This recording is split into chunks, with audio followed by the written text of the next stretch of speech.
Episode 65 की शुरुआत में इस इवेंट में पहला टास्क था कि लड़कों को सामने खड़ी लड़कियों के चेहरे पर से वो बैम्बू हैट्स हटानी थी जिनसे उनके चेहरे ढके हुए हैं। अब टास्क सुनते ही एक लड़का आगे आ जाता है, लेकिन तभी जू संशी अपनी मार्शल सोल पावर से उसे पीछे टेलीपोर्ट करते हुए उसकी जगह पर आगे आ जाता है और कहता है कि पहला मौका मुझे मिलना चाहिए। यहाँ अभी वो सभी लड़कियों को देख रहा था, लेकिन उसे किसी तरह से नैनन को ढूंढना था और कुछ देर तक उन सभी गर्ल्स को देखने के बाद वो नैनन को पहचान भी लेता है। लेकिन जब वो उसके बैम्बू हैट को हटाने की कोशिश करता है तो नैनन उसे ऐसा करने से रोकती है, लेकिन फिर भी जू संशी बैम्बू हैट हटाने में कामयाब हो जाता है और इसके बाद वो वापस पीछे आ जाता है। वैसे बाद में और भी कई लड़कों को चांस मिलता है, वो दूसरी लड़कियों की बैम्बू हैट हटाने की कोशिश कर रहे थे, लेकिन कुछ इसमें कामयाब हो जाते हैं क्योंकि सामने खड़ी लड़की भी अगर किसी लड़के को पसंद नहीं करती है तो वह अपनी बैम्बू हैट भी बचा सकती है। वैसे अब सभी लड़कों के चांस खत्म होने के बाद युहाओ की बारी आती है। उसके सामने 6 लड़कियां थी और 6 के 6 चेहरे पर ही बैम्बू हैट थी। अब युहाओ वैसे तो उनकी बैम्बू हैट हटाने के लिए कोशिश भी नहीं करना चाहता था क्योंकि वो बस यहाँ पर वैंग डोंग को ढूंढने के लिए आया है,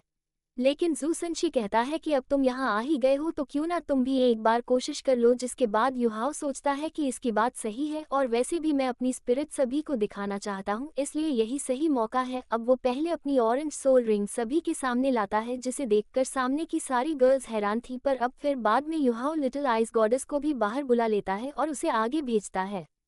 वो इतनी क्यूट है कि सभी लड़कियां खुद बाखुद उसके कहने पर अपनी बैम्बू हैट उतारती जा रही थी और अब ऐसा करते हुए युहाओ ने 5 लड़कियां की हैट्स उतार ली थी, लेकिन वहां जो एक लड़की थी वो लिटिल आइज गॉडेस के चेहरे देखकर भी अपनी हैट नहीं हटाती। वैसे लिटिल आइज गॉडेस एक बार फिर कोशिश करती है, लेकिन वो लड़की जंप करते हुए बच जाती है और अपनी सभी सोल रिंग्स दिखाती है, जिन्हें देख युहाओ को वैंग डोंग की सोल रिंग्स की याद आती है क्योंकि वो सभी सोल रिंग्स सामने वैसी ही है। पर युहाओ यहाँ किसी लड़की के लिए नहीं आया है और ना ही वो इस चीज में इंटरेस्टेड है, इसलिए अब वो कोशिश नहीं करता और लिटिल आइज गॉडेस को वापस पीछे बुला लेता है। लेकिन फिर भी अभी युहाओ के पास 5 हैट्स थे, इस वजह से सभी लोग बहुत ज्यादा हैरान थे। वैसे अब ये फर्स्ट टास्क कंप्लीट हो चुका था और अब सेकंड टास्क की बारी है और इसका नाम लव एट सेकंड साइट था, जिसमें अब गर्ल्स को चांस मिलेगा। अभी उन्हें कुछ ओरिगेमी क्रेन्स दिए जाएंगे और ओरिगेमी क्रेन्स लड़कों की तरफ भेज सकती है। अगर किसी लड़के के पास एक भी ओरिगेमी क्रेन्स नहीं हुए तो वह एलिमिनेट हो जाएगा, इसलिए कम से कम उनके पास एक ओरिगेमी क्रेन्स होना चाहिए। वैसे लड़कियां लड़कों से कम है, इस वजह से हर एक लड़की को 3 ओरिगेमी क्रेन्स दिए जाते हैं। अब इसके बाद ये टास्क शुरू होता है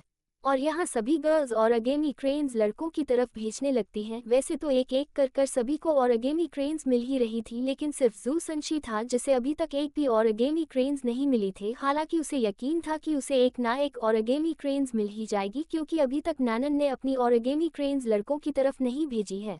हालांकि जब वो ऐसा करती है तो वो 3 अलग अलग लड़कों को चुनती है, पर उन तीनों में जू संशी का नाम नहीं था, इसलिए उसे एक भी ओरिगेमी क्रेन्स नहीं मिलती और उसे लगता है कि अब एलिमिनेट होने वाला है। वो बहुत ज्यादा उदास हो गया था, लेकिन तभी सियो सियो एक ओरिगेमी क्रेन उसकी तरफ भी भेज देती है, जो देखकर वो खुश हो जाता है क्योंकि अभी इससे उसके पास और भी मौके रहेंगे नैनन को इम्प्रेस करने के लिए, और इसके लिए वो सियो सियो और साथ ही काइटो को थैंक्स कहता है। वैसे वहां पर कुछ ऐसे लड़के भी थे जिन्हें एक भी ओरिगेमी क्रेन्स नहीं मिली थी क्योंकि किसी भी लड़की ने उन्हें नहीं चुना है, इसलिए वो इस इवेंट से एलिमिनेट हो जाते हैं। हालांकि वहां युहाओ के पास अच्छी खासी ओरिगेमी क्रेन्स हो चुकी थी, इसलिए वो भी अब अगले टास्क में पहुंच चुका है। अगले टास्क का नाम destiny bound for 3 life times है।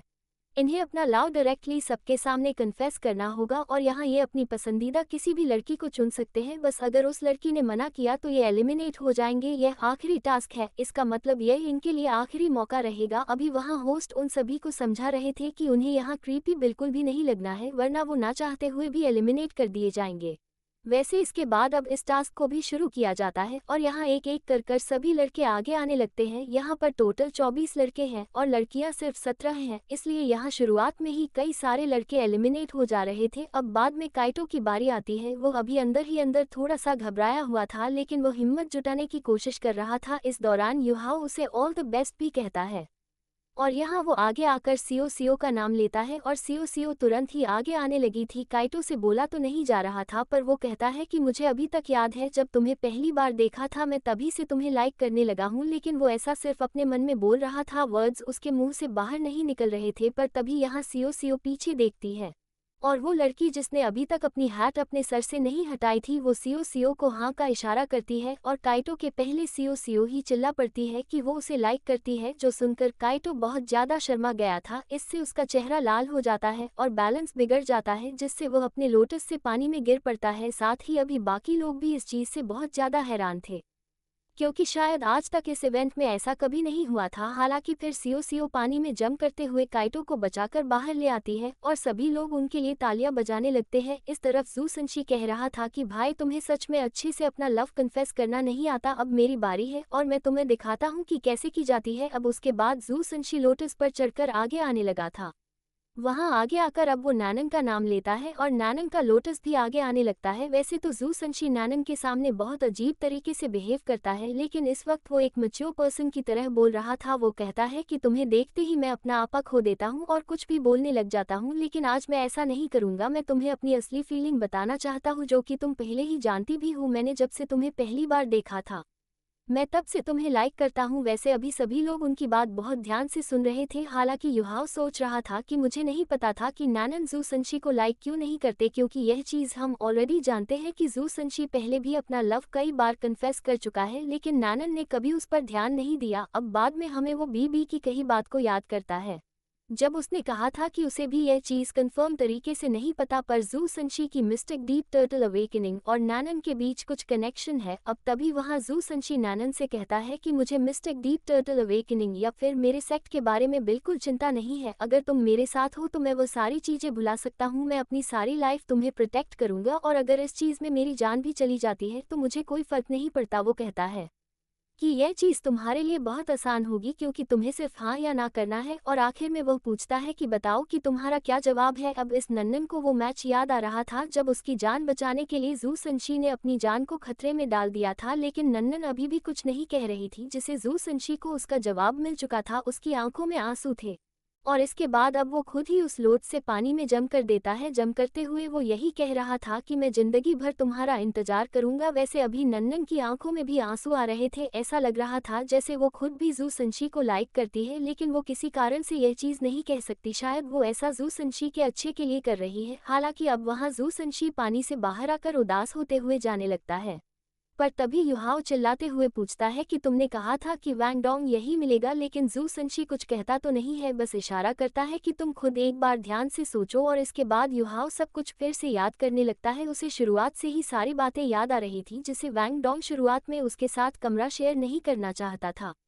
और अभी जब वो इस इवेंट में आया था तब जू सनशी ने उससे कहा था कि वैंग डोंग जिस तरह से उसके सामने आएगा वो सोच भी नहीं सकता। अब युहाओ को याद आता है कि एक बार वैंग डोंग ने उससे कहा था कि उसे किसी को हक करना पसंद नहीं है। और अभी कुछ देर पहले जब लिटिल आइज गॉडेस उस लड़की के चेहरे पर से उस बैम्बू हैट को हटाने की कोशिश कर रही थी, तब वो लड़की बच रही थी और बाद में उसने अपनी सोल रिंग्स दिखाई थी, जो कि सेम वैंग डोंग की तरह ही थी। इस चीज़ से युहाओ समझ चुका था कि इतने टाइम से वैंग डोंग खुद को लड़के की तरह दिखा रहा था। वैसे वह हैरान था कि इतने टाइम से वह ये चीज़ पहचान नहीं पाया। हालांकि अब युहाओ की बारी आती है और वो आगे आने लगता है। अभी पहले ही वो बहुत सी लड़की को इम्प्रेस कर चुका था, इसलिए वो उसे अपने बारे में बता रही थी कि मैं किसी और को लाइक करता हूं, और अब यहाँ वो उस लड़की की तरफ पॉइंट करता है। हालांकि इस चीज़ से सभी लोग हैरान हो जाते हैं, क्योंकि उस लड़की ने अभी तक अपने चेहरे पर से वो बैम्बू हैट नहीं हटाई थी और युहाओ ने बिना उसका चेहरा देखे उसे चुन लिया। अब वो लड़की यहाँ आगे आने लगती है, लेकिन अभी भी उसके चेहरे पर बैम्बू हैट थी। हालांकि अब युहाओ कुछ कहे इसके पहले ही वहाँ पर वाबिन आ जाता है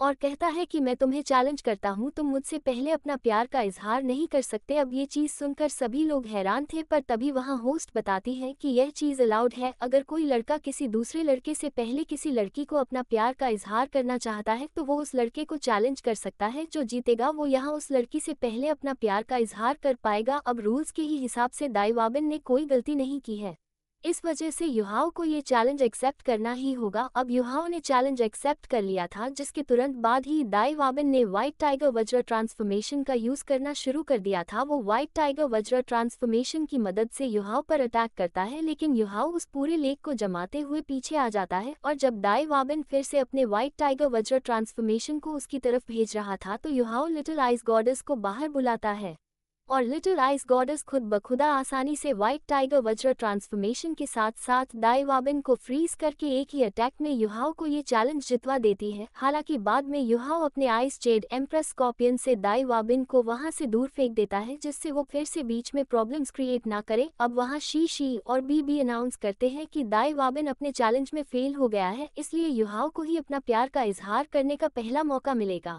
इसलिए अब युहाओ वहां से आगे आने लगता है। अभी उसके सामने आइस की सीढ़ियां बनते जा रही थी और सामने वैसे ही उस लड़की के साथ भी हो रहा था, वहां भी सामने फ्लावर की सीढ़ियां बन रही थी। युहाओ अभी आगे बढ़ते हुए कहता है कि मुझे माफ करना कि मैं इतना बेवकूफ़ हूँ, हम इतने साल से साथ थे पर फिर भी मैं ये चीज़ नहीं पहचान पाया। वो कहता है कि अगर मैं थोड़ा भी समझदार होता तो यह चीज़ समझ जाता। वैसे तो मैंने अभी तक तुम्हारा असली चेहरा भी नहीं देखा है, लेकिन फिर भी तुम्हारे लिए मेरे फीलिंग्स कभी चेंज नहीं होंगे और खतरा आने पर मैं अपनी लाइफ दाव पर लगाकर तुम्हें प्रोटेक्ट करूंगा और इस चीज़ का मैं वादा करता हूँ। इतना कहते हुए युहाओ अपने हाथ में आइस से एक गुलाब क्रिएट करते हुए उसके सामने करता है और फिर वहाँ सामने से लड़की भी वो बैम्बू हैट और साथ ही वो व्हाइट क्लोथ्स हटाते हुए अपने असली रूप में आकर यहाँ युहाओ के उस फ्लावर को एक्सेप्ट कर लेती है। हालांकि अभी उसे देखकर सभी लोग बहुत ज़्यादा हैरान हो गए थे क्योंकि वो बहुत ही ज़्यादा सुंदर लग रही थी। अगर पहले उसके चेहरे पर से बैम्बू हैट हटा दी जाती तो बाकी किसी लड़की को एक भी मौका नहीं मिलता। वैसे अब आखिर में यहाँ वैंग डोंग, जिसका असली नाम टैंग वुटोंग है, वो आगे आती है और युहाओ को किस करती है और इसी रोमांटिक सीन के साथ यह एपिसोड 65 यहीं पर ख़त्म हो जाता है।